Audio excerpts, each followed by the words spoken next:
ہے بھی یہ بہت اہم مسئلہ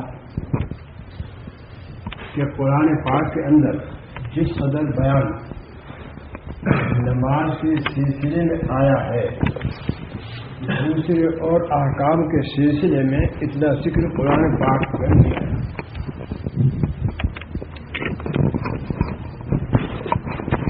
جہاں اور وجہ ہے وہاں یہ وجہ بھی ہے کہ کفار و مشرکین کے اندر دوسری اور چیزیں ہیں جیسے کہ زکوٰۃ ہے, روزہ ہے اور حج. یہ اسلام کی بنیاد جو 5 چیزوں پر ہے توحید اور شہادت کے علاوہ وہ یہ 4 چیزیں ہیں, نماز ہے, روزہ ہے, زکوٰۃ اور حج. تو نماز کے علاوہ یہ چاروں چیزیں اس زمانے کے اندر عمل میں آتی تھی. روزہ بھی اس زمانے کے اندر عمل میں آیا ہوا تھا. صدقات اور خیرات کا اس وقت بھی رواج تھا.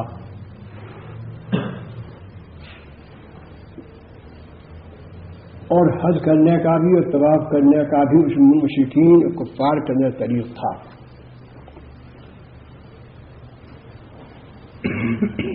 لیکن نماز کا طور طریق اس وقت میں نہیں تھا, اور اس نماز کو بھاری بھی خیال کیا جاتا تھا کہ اس کے اندر جو قاعدے ہیں وہ کسی اور دوسری عبادت کے اندر وہ قاعدے نہیں ہیں. جہاں نیت باندھی اور تمام وہ چیزیں جو حلال تھی حرام ہو گئی. تکبیر تحریمہ کہ حلال چیزوں کو حرام کر دینے والی چیز, اور حق تعالیٰ کے سامنے اس طرح کھڑا ہونا ہو جاتا ہے کہ جس میں انتہائی درجے کی اللہ تعالیٰ کی اکبریت کو بیان کرتے ہوئے اپنی اصغریت کا احساس اور اہتمام اور لحاظ ہوتا ہے کہ میں تمامی مخلوق سے گیا گزرا ہوا ہوں. جتنی احتیاط کہ مجھ کو مخلوق دوسری مخلوق کی ہے, کسی دوسرے مخلوق کو میری احتیاط نہیں ہے. اگر انسان نہ ہو تو چاند اور تاروں کو, آسمان کو, زمین کو, درختوں کو, جانوروں کو, ہوا کو اور پانی کو کسی قسم کی احتیاط لاحق اس انسان سے نہیں ہو سکتی. وہ اپنی جگہ پر موجود اور کار فرما. لیکن اس انسان کو ادنا سے ادنا اور اونچے سے اونچی چیز کی احتیاط ہے. سورج نہ ہو تب, چاند نہ ہو تب, تارے نہ ہو تب, ہوا نہ ہو تب, پانی نہ ہو تب, جانور نہ ہو تب, اس قدر اس کو احتیاط ہے. اور اس احتیاط والے کے اندر جس قدر کثر نفس اور انکساری عاجزی اور کبر کی بو تک بھی نہ ہونا چاہیے وہ اس میں ہونا چاہیے. تو اللہ اکبر جب کہتا ہے تو ذات باری تعالیٰ کے سامنے پیش ہو گیا, اور اللہ اکبر کہنے کے بعد ہاتھ باندھتے ہی حدیث شریف میں آتا ہے, تفاسیر کے اندر پڑھا جاتا ہے, اللہ تعالیٰ سامنے تشریف فرما ہو جاتے ہیں. نماز پڑھنے والے کے سامنے جہاں اللہ اکبر کہی اللہ تعالیٰ تشریف فرما ہو جاتے ہیں.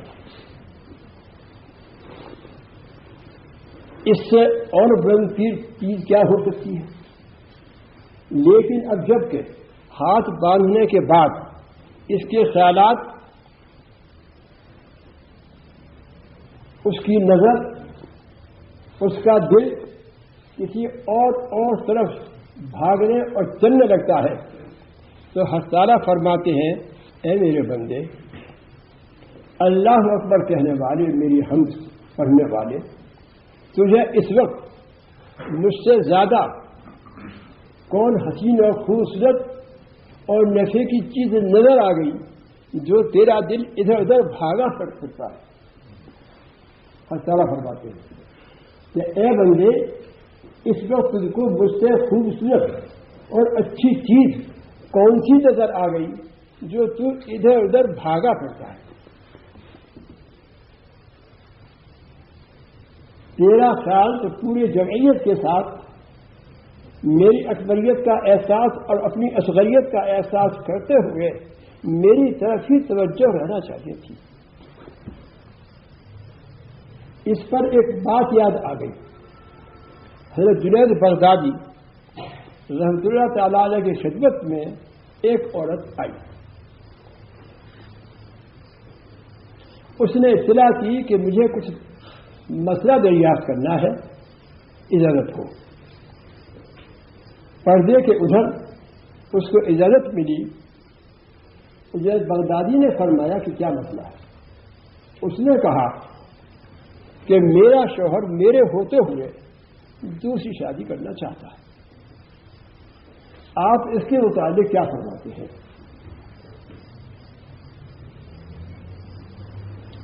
اس پر ایک بات یہ عرض کر دینا ضروری معلوم ہوتا ہے کہ بعض ہمارے جوانوں کو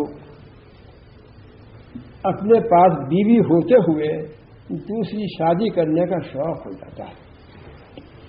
اول تو مجھے یہ کہنا مجبور کر رہا ہے کہ پہلی بیوی ہی کے حقوق نان نفقے اور مال کے اعتبار سے ادا کرنا مشکل، اور جسمانی طاقت کے اعتبار سے تو صحیح معنی کر آج کل کے جوان کا اپنے بیوی کے حقوق ادا کرنا مشکل. میں صاف کہنا نہیں چاہتا، سمجھنے والوں کے لیے سمجھنا کافی ہے. تو دوسری بیوی کے تو کیا حقوق ادا کریں گے، جبکہ قرآن پاک میں تعالیٰ کے یہ بھی ارشاد ہے وَإِن خِفْتُمْ أَلَّا تَعْدِلُوا فَوَاحِدَةً، اگر تم اپنے بیویوں کے درمیان حقوق صحیح عدل انصاف کے ساتھ ادا کرنے سے خوف رکھتے ہو تو اب تم کو سوائے ایک بیوی کے دوسری بیوی کے کرنے کی اجازت نہیں ہے. بڑے حقوق ہیں بیوی کے، دونوں کے درمیان عدل و انصاف کرنا بہت اونچا ہے. جتنی رات ایک بیوی کے پاس رہے گا دوسری رات بھی گھنٹے گھڑی کے حساب سے اتنی ہی دیر رہنا پڑے گا. اگر 10-5 منٹ کا یہ فرق آ گیا سارا کیا بات پوچھ ہوگی کہ ایک بیوی کے پاس تو 6 گھنٹے رہا اور ایک بیوی کے پاس تو 5 اور 5.5 گھنٹے رہا، اس کا جواب دے. اور جس قیمت کا کپڑا ایک بیوی کو دینا ہوگا اسی قیمت کا دوسری بیوی کو دینا ہوگا، اور جس قیمت کا کھانا ایک بیوی کو دینا ہوگا دوسری بیوی کو دینا ہوگا، جس قیمت کا مکان ایک بیوی کو دینا ہوگا اسی قیمت کا مکان دوسری بیوی کو دینا ہوگا. اللہ حضرت کا مجھے بات یاد آئی کہ ہزارہ نے 2 شادی کی، بڑی پیرانی صاحبہ کے کہنے سے کی. تو ایک دن وہ خود بیچاری کہنے لگی کہ آپ نے دوسری شادی کر کے اپنے مریوں کے لیے دوسری شادی کی راہ کھول دی. ہتوارا نے فرمایا میں نے بند کرتی کھولی نہیں. کہ وہ کس طرح کہ میرے مرید تم دونوں کے درمیان عدل و انصاف کو خوب دیکھتے رہتے ہیں اور وہ سمجھ گئے ہیں کہ ہم دوسری بیوی کا حق ادا نہیں کر سکتے کہ میرا برتاؤ تم دونوں کے ساتھ جو ہے وہ ان کے سامنے بھاری سے بھاری ہے. آپ اس سے اندازہ کیجیے گا اور خوب اندازہ کیجیے گا کہ ایک مرتبہ ایک کاشتکار 2 تربوز لے کر آیا تو آپ نے فرمایا کہ یہ 2 کیوں لایا؟ اس نے کہا کیا تیرے 2 بیوی نہیں ہیں؟ کیا ہے تو ایک بیوی کے لیے ہے اور ایک بیوی کے لیے ہے. حضرت نے فرمایا کہ ٹھیک ہے، لیکن ایک تربوز کا وزن زیادہ ہوا اور ایک تربوز کا وزن کم ہوا تو پھر انصاف کے ساتھ دونوں کے پاس کہاں گیا؟ مگر حضرت مشہور تھے اس معاملے میں کہ کیسا انصاف و عدل تھا. اس نے کہا کہ میں جانوں ہوں تجھے، گاؤں کی بولی، میں جانوں ہوں تجھے، میں ان دونوں تربوزوں کو تلوا کے لایا ہوں، دونوں تربوز ایک ہی وزن کے ہیں اور تیرا یہ ترازو کا کانٹا لگا ہوا ہے، خانقاہ میں رکھا ہوا تھا، تو اس میں توڑ لے. حضرت والا نے فرمایا جو تم یوں کہہ رہے ہو تو سچ ہے. لیکن یہ تو بتاؤ کہ ایک تربوز تو ہو زیادہ میٹھا اور ایک تربوز ہو کم میٹھا، تو ایک کے پاس تو پہنچ گیا زیادہ میٹھے والا اور ایک کے پاس پہنچ گیا کم میٹھے والا، پھر یہ برابری کہاں ہوگی؟ خیال فرمایا؟ تو اس گاؤں والے نے کہا کہ ارے مولوی جی تم تو بہت باریک کھاتے ہیں، کیا میں اس کے اندر گھسا ہوں؟ فرمایا اچھا، ان دونوں تربوزوں کو اٹھا کے ترازو کے پاس بھی چلو، تو لے گیا، رکھ دیے، چاقو نکال کر وہاں تشریف لے گئے اور دونوں تربوزوں کے بیچ میں سے اندازہ کر کے کاٹا، ایک تربوزے کا ایک حصہ دوسرے تربوزے کے ایک حصے کے ساتھ رکھا اور پلڑے کے اندر رکھ دیا، اور اس تربوز کا ایک حصہ دوسرے تربوزے کے ساتھ ملا کر اور ایک پلڑے میں رکھ دیا اور اس کو تولا۔ جب دونوں ٹھیک بدن پر برابر برابر ہو گئے تو فرمایا کہ اب تو ٹھیک ہے، اگر وہ ٹکڑا پھیکا تو اس کا میٹھا مل گیا اس میں، اور اس کا میٹھا ٹکڑا اس پھیکے کے ساتھ مل گیا، اب تو دونوں کے ساتھ برابری ہو گئی۔ تو وہ گاؤں والا کہنے لگا ارے مولوی جی تو بہت ہی مصیبت اٹھا رہے ہیں۔ فرمایا کہ یہ کوئی مصیبت خدا کے یہاں کی مصیبت کے سامنے نہیں ہے، اگر وہاں کچھ پوچھ لیا گیا تو ضمن بات آ جاتی ہے جس کا بڑا صدمہ گزر رہا ہے۔ آگے آگے دیکھیے ہوتا ہے کیا۔ اللہ تعالیٰ ہمارے ان بچوں کے ایمان کو محفوظ رکھے۔ تو چہرے پر نقاب پڑا ہوا ہے، اس نے ٹھنڈی سانس بھر کر کہا کہ اگر حضرت شریعت مجھ کو اجازت دیتی تو میں اپنے چہرے کا نقاب ہٹا کر آپ کو دکھاتی اور پھر پوچھتی کہ مجھ جیسی جس کے نکاح میں ہو کیا اس کو دوسری نکاح کرنا درست ہے؟ اس نے اشارہ کے اس بات کی طرف کہ میں نہایت حسین اور خوبصورت ہوں، اور جب مجھ جیسی اتنی حسین اور خوبصورت کسی کے نکاح میں ہو تو دوسری کیا بڑا اثر پڑی کہ دوسری اور نکاح کرے۔ یہ کہا اس نے کہ مجھ جیسی کسی کے نکاح میں ہو، مجھ جیسی اس کے نکاح میں ہو اور پھر دوسری طرف وہ نہ کرے تو یہ کیا درست ہے؟ جنید بغدادی نے اس کو سنا اور بے ہوش ہو کر گر پڑے۔ یہ عرض کرنا ہے، جنید بغدادی نے یہ سنا اور بے ہوش ہو کر گر پڑے تو بھاگ گئی کہ مجھ پر کوئی الزام نہ آ جائے کہ کیا کیا جنید بغدادی کے ساتھ، اس نے بھاگ گئی۔ جب جنید بغدادی کو ہوش آیا تو خادم خاص اس نے دریافت کیا کہ حضرت یہ آپ کو بے ہوشی ہو کر کیوں گرے تھے، ایسی کون سی بات تھی؟ تو جنید بغدادی نے فرمایا، سنانا یہ تھا میرے بزرگوں، جنید بغدادی نے یہ فرمایا کہ مجھے حدیث شریف یاد آ گئی تھی، قاعدہ یہی ہے بھائیوں کہ جو چیز اپنے اندر جمی ہوئی رکھی ہوئی ہوتی ہے اور جس چیز کا طبیعت کے اندر دلچسپی کی عادت رکھی ہوئی ہوتی ہے کچھ بھی سنے اس کا ذہن ادھر جاتا ہے۔ 15 منٹ کے لیے کہا گیا، 10 منٹ کے لیے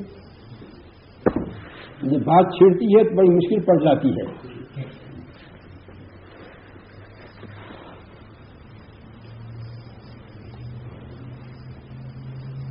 میں چھوڑتا ہوں، کچھ باتیں ذہن میں چلی چھوڑتا ہوں،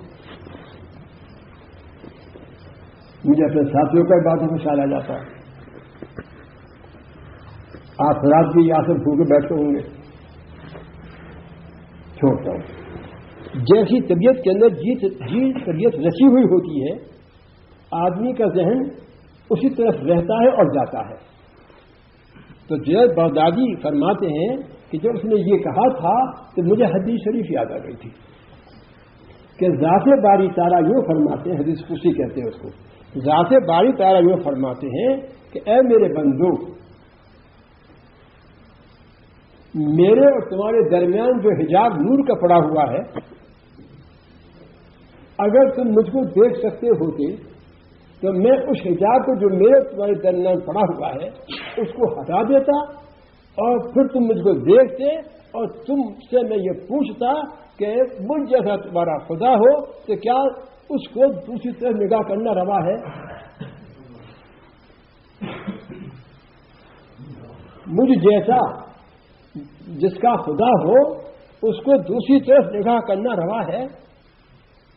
مجھے یہ حدیث شریف آ گئی کہ جیسے اس نے یہ کہا ایک مخلوق نے مخلوق کے لیے اپنے حسن و جمال خوبصورتی کے لیے کہ مجھ جیسی جس کے نکاح میں ہو دوسری طرف نگاہ کرنا درست ہے. خطارہ فرماتے ہیں مجھ جیسا جس کا خدا ہو کیا اس کو دوسری طرف نگاہ کرنا درست ہے؟ یہ بات اس پر عرض کی کہ جس وقت بندہ نیت باندھ کر کھڑا ہوتا ہے اللہ تعالیٰ سامنے آ جاتے تشریف فرما ہوتے ہیں، اور جب اس کا دل ادھر ادھر چلنے بھاگنے لگتا ہے تو اللہ تعالیٰ فرماتے ہیں کیا تجھ کو کوئی اور زیادہ خوبصورت اور اچھی چیز نظر آ گئی جو مجھے تو چھوڑ کر دوسری طرف نگاہ کرتا ہے؟ یہ نماز ایسی چیز نماز ہے. تو آپ کی بعثت نبوت رسالت سے پہلے نماز کا چرچا اور نماز کی عبادت کا طریق نہیں تھا، اور دوسری عبادتوں کا طریق اور چرچا اور عمل تلاوت تھا. تو اللہ تعالیٰ نے قرآن پاک کے اندر نماز کے متعلق اس قدر ذکر فرمایا ہے، اس قدر بیان فرمایا ہے کہ دوسری اور عبادتوں کا اتنا ذکر نہیں فرمایا. اسی لیے آن حضور صلی اللہ علیہ وسلم نے جس کو میں نے آپ کے سامنے ابھی پڑھا تھا اپنے وفات کے قریب فرمایا ایھا الناس الصلاۃ الصلاۃ، کہ میں اب اللہ تعالیٰ کا بلایا ہوا اللہ کے پاس جا رہا ہوں. تم کو چھوڑ کر میں اللہ کے پاس اللہ کا بلایا ہوا جا رہا ہوں، لیکن تم نماز کو مت چھوڑیے. ایھا الناس الصلاۃ الصلاۃ، اس کو مت چھوڑنا. یہ پوری عبادت کی جامع ہے. قرآن پاک میں فرمایا حافظوا علی الصلوات والصلاۃ الوسطی وقوموا للہ قانتین، کہ تم پانچوں نمازوں کی جیسا کہ کسی اعلیٰ سے اعلیٰ چیز کی حفاظت کے طریق ہوا کرتے ہیں اس طریق سے تم اس نماز پانچ وقت کی حفاظت رکھنا. حفاظت کی تفصیل ہے، وقت نہیں. ان پانچوں وقت کی نماز کی محافظت جیسا کہ اونچی سے اونچی چیز کی حفاظت رکھنا ہوا کرتی ہے اس طریقے سے محافظت پانچ وقت کی نماز سے رکھنا. آپ جانتے ہیں کہ کسی کے پاس ایک رین ہو، اس کی حفاظت ایک رین تو گم ہو گیا تو کیا ہے، گم ہونے دو. اور اگر کسی کے پاس 1 کروڑ رین ہو اور 1 کروڑ پاؤنڈ ہو تو اس کی حفاظت کا طریق کیا اختیار کرے گا، معمولی یا بہت سخت. اور وہ 1 کروڑ کچھ بھی نہیں ہے اس نماز کے مقابلے میں. وہ 1 کروڑ کچھ نہیں ہے، فانی. اور یہ نماز باقی، اور ظاہر ہے کہ باقی کے سامنے فانی کوئی چیز نہیں ہے. اسی لیے ایک مرتبہ اور بڑے صدیق آ کر سامنے لکشمی پر ان کے بیٹھے حاضر، چہرہ اترا ہوا تھا، چہرے پر کچھ رنج کے آثار تھے. آپ نے فرمایا ابو بکر کیا بات ہے، یہ چہرہ تمہارا رنجیدہ کیوں ہے؟ تالا خود نے فرمایا کہ مسئلہ کیا بات ہے. انہوں نے عرض کیا کہ یا رسول اللہ صلی اللہ علیہ وسلم، میرے 600 اونٹ اور 400 غلام جنگل کے اندر تھے. یہیں سے بات معلوم ہوئی کہ کسی مسلمان کے پاس دنیا کی ثروت، دنیا کی جائیداد، دنیا کی دولت ہو مگر دین نہ چھوڑا ہو تو وہ کرو کیا، پورے اگر دنیا کا ہی مالک ہو جائے کوئی گناہ کی حرج کی بات نہیں. ابو صدیق ہے، 600 اونٹ 400 غلام، کتنے مالدار دولت مند ہیں. مکے کے کفار آئے اور میرے ان 600 اونٹوں کو اور 400 غلاموں کو لے بھاگے. اس کا اثر آپ نے فرمایا ابو بکر میں تو کچھ اور ہی سمجھا تھا. کیا؟ میں یہ سمجھا تھا کہ تمہارے کسی نماز کی تکبیر تحریمہ چھوٹ گئی ہوگی، تمہاری کسی نماز کی تکبیر تحریمہ چھوٹ گئی ہوگی، تو یہ چہرہ بڑا اداس ہو گیا، رنجیدہ ہو گیا. اور بڑے صدیق نے عرض کیا کہ یا رسول اللہ 600 اونٹ اور 400 غلام. فرمایا کیسی بات کہتے ہو؟ یہ 600 اونٹ اور 400 غلام کوئی چیز نہیں ہے. اگر پوری زمین یہ دنیا کی, یہ پوری زمین اونٹوں سے اور غلاموں سے بھر جائے اور تم اس کے مالک ہو اور وہ سب کے سب تمہارے ہاتھ سے نکل جائیں, ضائع ہو جائیں, تو اس میں کوئی ایسا نقصان نہیں جتنا کہ تکبیر تحریمہ کے چھوٹنے میں نقصان. اس سے اندازہ کیجیے گا. بعض روایتوں میں یہ آتا ہے کہ تو آپ کے لیے بتلا ہے مخاطب خاص ہے, اور بعض روایتوں میں آتا ہے کہ جس کی تکبیر تحریمہ جو امام کے ساتھ شرکت کے ہوتے ہی اللہ کہتے کہ ساتھ تکبیر مقدی کہتا ہے اللہ اکبر, تکبیر تحریمہ تکبیر اولا.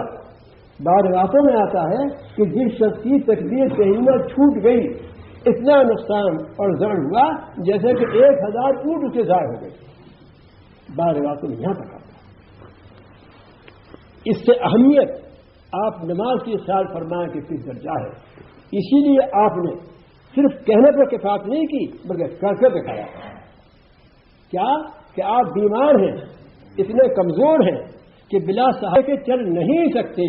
2 صحابی کے کندھوں پر ہاتھ رکھ کر اور پاؤں کو گھسیٹتے ہوئے کہ جماعت کھڑی ہو گئی ہے, ابوبکر صدیق نے پڑھانے کا شروع کر دیا ہے کہ حضور نے فرمایا کہ ابوبکر سے کہو کہ نماز پڑھائیں. حضرت عائشہ رضی اللہ عنہا نے طبیعت میں کچھ اور بات تھی اور کہا یوں میرے ابا جان کا دل رقیق ہے, نرم ہے, وہ کھڑے نہ ہو سکیں گے, آپ کسی اور کو حکم دے دیجیے. آپ نے فرمایا تم مصر کی لونڈیوں کی طرح بات کر رہی ہو, دل میں کچھ اور زبان پر کچھ.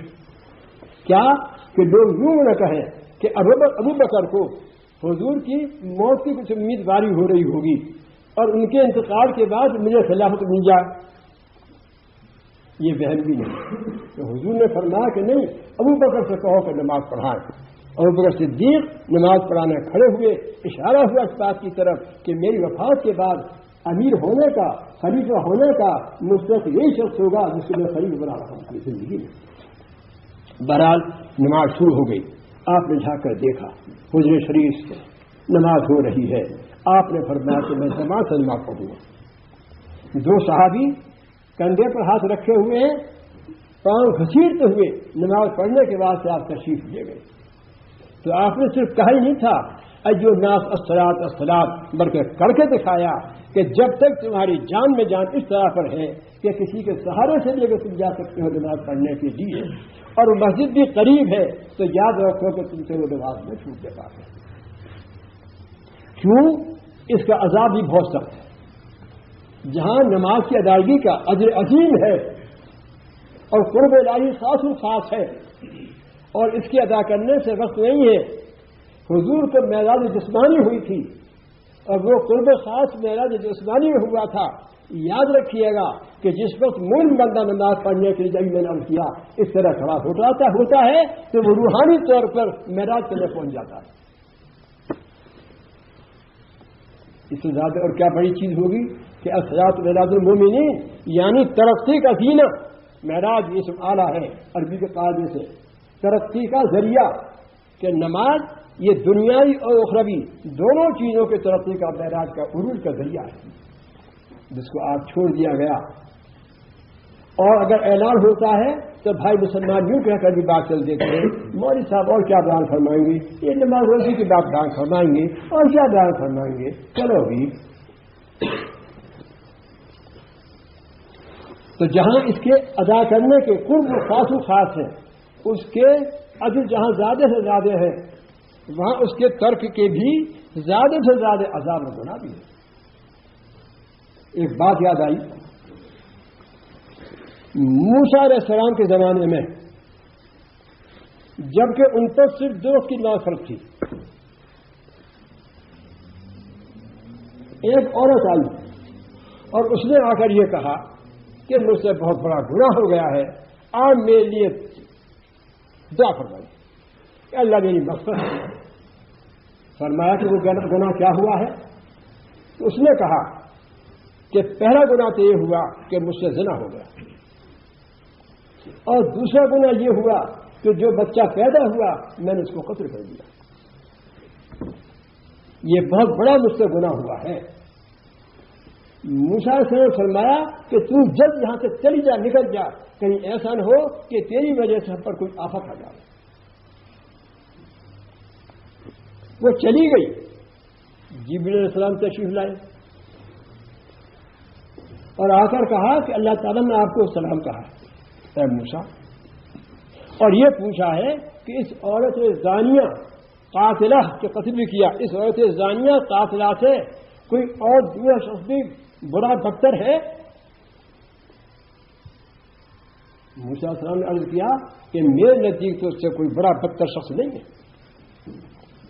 جبریل علیہ السلام نے فرمایا یا یوں کہیے کہ عرض کیا کہ اللہ تعالیٰ نے فرمایا ہے کہ تم نے تو اس کو اس طریقے سے ایسا سمجھ کر دھمکا دیا کہ میرے پاس سے جا، کہیں خدا کی بلا عذاب نازل نسبت نہ ہو جاوے.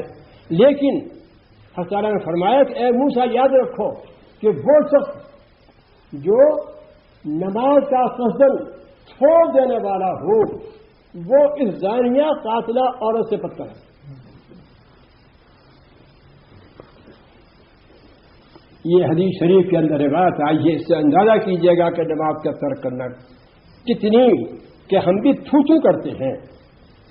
اگر کوئی بیچاری ہماری بیوی اس سے اگر ایسی بدفعلی ہو جاوے تو اس کو اپنے پاس رکھنا بھی گوارا نہیں ہو سکتا. لیکن کبھی نہ سوچا ہوگا کہ میں اس سے بدتر ہوئے نہیں کہ اس لیے تو یہ اتفاق کی بات ہے کہ اس سے یہ کام ہو گیا ہے اور مجھ سے تو روزانہ اس سے بدتر یہ کام ہوتا ہے کہ میں اس کا شوہر مان نہیں پڑتا، مجھے اس سے بدتر ہے، میں کبھی یہ گھر نہیں ہوتا. ایک مرتبہ ایک عورت کا انتقال ہوا، اس کو دفن کر دیا گیا. ایک شخص کے پاس کوئی رقم کی، دفن کرتے ہوئے گر گئی قبر کے اندر. وہ باہر آ گیا، آ کر جو ہاتھ ڈالا تو جیب کے اندر وہ رقم نہیں. محسوس ہوا کہ سوا قبر کے اور کہیں نہیں گئی. لوگوں کو لے کر پہنچا، قبر کو کھولا گیا، رقم کو تو نکالا مگر یہ دیکھا کہ قبر کے اندر اس قدر آتش اور آگ تیزی کے ساتھ بھڑک رہی ہے کہ اس میں ہاتھ ڈالنا مشکل ہو رہا ہے. بہت حیران ہوا. قبر کو بند کیا گیا. گھر پہنچے، اس کی ماں سے کہا کہ تمہاری بیٹی کا کیا طریق تھا، ہم نے ایسا ایسا دیکھا ہے، یہ ایسا کس طرح ہوا؟ تو ماں نے کہا کہ میاں وہ نماز تو پڑھتی تھی مگر وقت کو ٹال ٹال کر پڑھا کرتی تھی. نماز تو پڑھتی تھی مگر وقت کو ٹال ٹال کر پڑھا کرتی تھی. اس نماز کے ٹال کر وقت سے پڑھنے کا ہی عذاب ہوگا. تو نماز پڑھنا لیکن وقت کو ٹال کر پڑھنا. اللہ تعالیٰ کبھی کبھی جو عذاب بیان کیے ہوئے ہیں کسی کسی گناہ کے اوپر تو دنیا کے اندر بھی کبھی ظاہر فرما دیتے ہیں تاکہ اور ان کو عبرت سے رہ جائے. نماز بہت اہم چیز ہے، اہم مسئلہ ہے. اس کا بیان بھلا کہاں ختم ہو سکتا ہے، مگر ایک 10 منٹ کے لیے فرمایا گیا تھا اور نماز کی کسی فراغت ہوئی تھی. ذہن بھری چلا گیا کہ نماز کے بارے میں کچھ بات سامنے آ جاوے اور زیادہ رغبت ہو جاوے اور زیادہ ڈر اور جھجک طبیعت کے اندر آ جاوے. میں نے آپ کے سامنے ابو صدیق کا واقعہ ظاہر کیا، اس زانیہ کے سلسلے میں قاتلہ کے سلسلے میں ذکر کیا اور اس کا مقابلہ دکھلایا کہ دنیا کی کوئی نعمت بھی اس کے مقابلے میں نہیں ہے اور نماز کا ترک کرنا اور زانیہ قاتلہ سے بھی کہیں زیادہ بڑھ کر ہے. تو حضور فرماتے ہیں ایو الناس الصلاۃ الصلاۃ، کہ اے لوگوں میں تمہارے لیے نماز کو چھوڑ کر جاتا ہوں، اس کو مضبوطی کے ساتھ خدا کا خوف کھا کر، خدا کی محبت دل میں رکھ کر، آخرت کا خیال رکھ کر کہ مر کر جانا ضرور ہے، اس کو مضبوطی سے پکڑنا، اس کو مت چھوڑنا. اللہ تعالیٰ مجھے اور آپ صحابہ کو اور زیادہ سے زیادہ نماز پڑھنے کی توفیق عطا فرمائے. وآخر دعوانا الحمدللہ رب العالمین. اللهم صل على سيدنا مولانا محمد وعلى آل سيدنا مولانا محمد وسلم. اللهم ربنا آتنا في الدنيا حسنة وفي الآخرة حسنة وقنا عذاب النار. ربنا لا تؤاخذنا إن نسينا أو أخطأنا. ربنا ولا تحمل علينا إصرا كما حملته على الذين من قبلنا. ربنا ولا تحملنا ما لا طاقة لنا به. واعف عنا واغفر لنا وارحمنا أنت مولانا فانصرنا على القوم الكافرين. آمين يا رب العالمين. اللهم إنا نسألك إيمانا كاملا ويقينا صادقا وقلبا خاشعا وعلما نافعا رزقا واسعا وتوبة نصوحا وحجا مبرورا وسعيا مشكورا وتجارة لن تبور وشفاء من كل داء. اللهم ربنا تقبل منا إنك أنت السميع العليم وتب علينا إنك أنت التواب الرحيم. صلى الله تعالى على خير خلقه محمد وعلى آله وصحبه أجمعين برحمتك يا أرحم الراحمين.